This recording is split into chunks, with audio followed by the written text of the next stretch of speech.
Ladies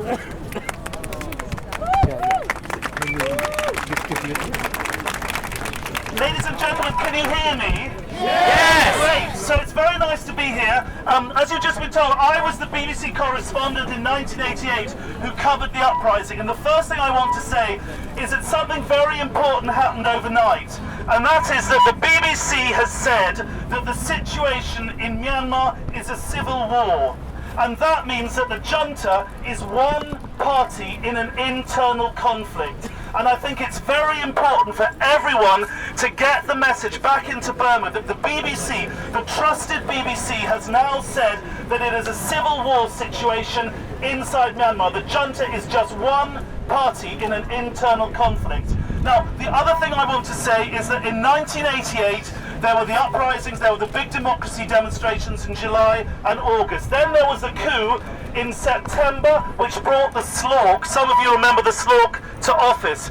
And between 1988, after the massacres in central Rangoon that followed the establishment of the SLORC, until Cyclone Nargis in 2008, Myanmar was in the deep freeze. The international community forgot about Myanmar. And what I'm worried about today is that Myanmar will be forgotten about for another 2 decades. And unless we raise the roof continually and remind the world that Min Aung Hlaing is a war criminal, and the people in the embassy in London, which we're going to go to, they are representing a bunch of thugs. So let us not forget that we need to delegitimize constantly by keeping the record of collective punishment.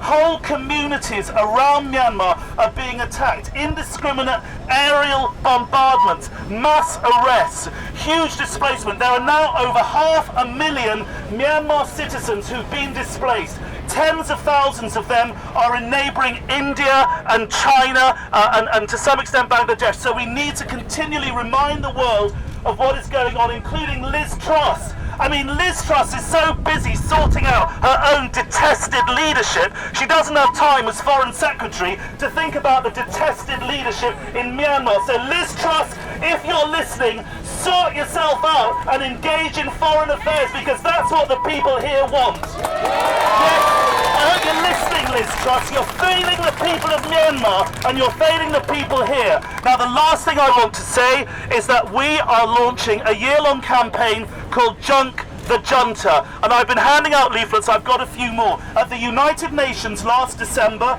the General Assembly made a very important decision. They rejected the credentials of the junta and they voted to leave the NUG ambassador, or the man who is very sympathetic to the NUG, Chomotun, in his seat. And we are determined to have a campaign to make sure that the people who are in power are discredited. So after 3, I want you all to scream at the top of your voices, Junk the Junta. 1, 2, 3, Junk the Junta. 1, 2, 3, Junk the Junta. Min Aung Hlaing to The Hague, Junk the Junta.